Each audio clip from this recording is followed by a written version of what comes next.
Hi, class. This is Professor Teixeira to talk about concepts of production planning. Okay, these concepts are based on the class notes supply chain planning. So if you were watching or reading these slides, watching this video, you can go and take a look at the supply chain planning class notes. Okay, that's where this all these concepts are coming from. So let's take a look. Um, First, production planning. Production planning is basically the plan for our production. So how we're going to produce. And this is a sequence of processes with the goal of planning and coordinating the production capacity and material resources.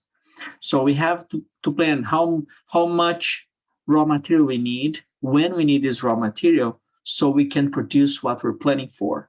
In the previous kind of class or modules, we were talking about forecasting. Let's forecast how much we're going to sell. Now that we know how much we intend, we have our goal of selling. Now I have to look back and start planning the production process. And that's related to how much we're going to buy as raw material that we need and production capacity, and there are a sequence of process that we have to go through to make it happen. Okay, it encompasses a broad planning process, as we show in the next slides. Okay, this is the figure one that we have in the supply chain planning class notes. So this is a big picture that shows like a big overview of the strategic planning, the production planning, and everything starts with aggregate planning. Aggregate planning is you're planning to sell, let's say we sell cars. How much we're going to sell in the family of cars, like if we have trucks, if we have sedans, if we have small vehicles, electric vehicles, that's the family. I'm not looking specifically at each car.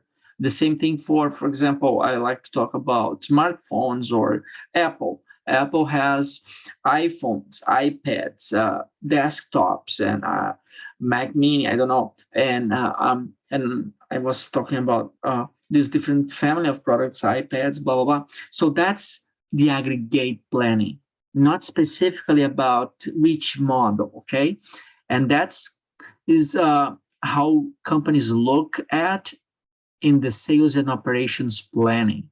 Is the plan of how much to produce and sell, is a planning of how much to sell and as consequence to produce. So we have some inputs here, which is demand forecast. That's the reason, that's the first class you learn how to forecast the demand. You learn some techniques. There are even more techniques of demand forecasting. We don't have time to cover all of them, but that's one of the key inputs, and that's based on sales history. So we use what companies sold in the past to help predict what's maybe going to sell in the future. Also, sales information from the sales or customers interested, retailers interested in selling our product.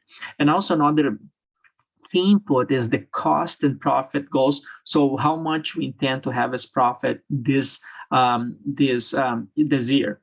So to get this profit, we have to sell that much of products at a certain price, and we have to keep cost at certain level. So that all information go into the sales and operations planning. So the CEO, for example, can share this information with the shareholders and say, here, this is the plan of how much profit we're going to give you, and this profit is based on these sales at these prices and at this cost. Okay, and then one outcome of this process of planning how much to sell and produce is disaggregate. Now that I know I'm going to sell families of, I have the family of iPad, iPhone, laptop, and desktop. Now I have to break it down into specific products, how much of each product I'm gonna sell. That's the next slide. For example, here, okay, this is one example, very simple example of sales in May, sales in April, in May, in June, July, August, and so on. So this is our sales plan. We plan to sell 129 products 118 products, and so on. So our production plan is 150 more than our sales plan for some reasons of having enough inventory. Sometimes we have like unexpected events that we have to use some of our inventory, but I don't want to spend too much time on that. I just want you to realize that we have the plan for each month, and we have all the information here that I'm going to cover in other videos.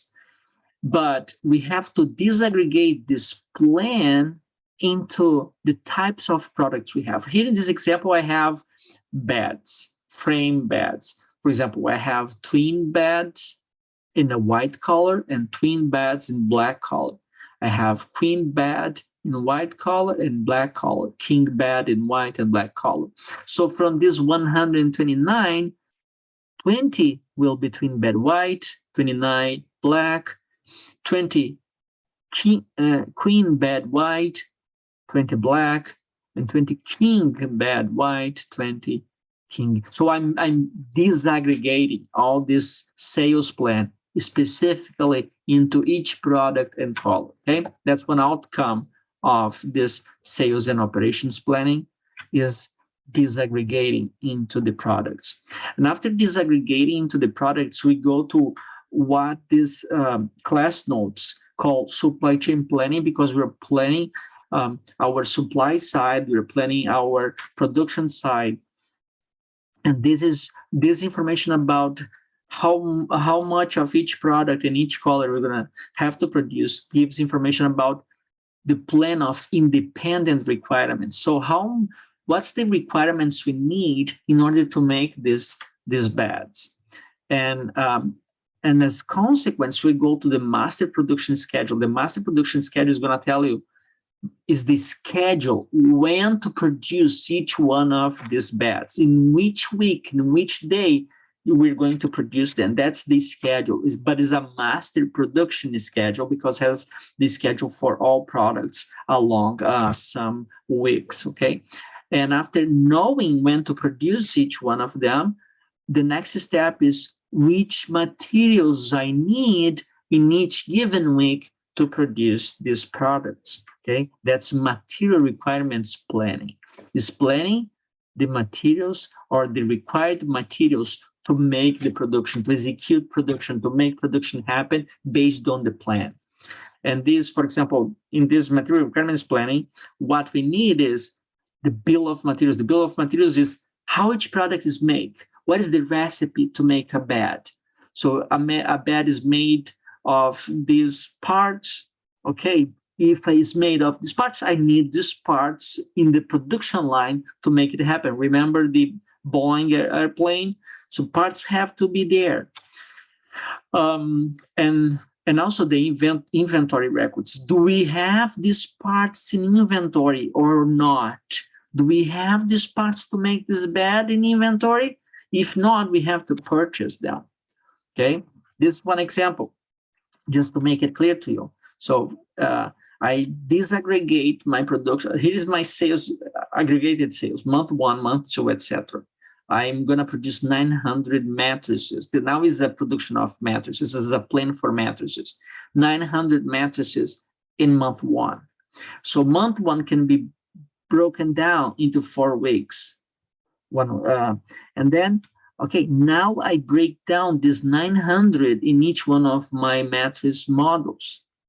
Okay, so I'm going to produce 200 units of this model in week 1, 100 units of this model in week 2, 100 of this 100 units of this model in week 3, plus 100 units of this model in week 3 too.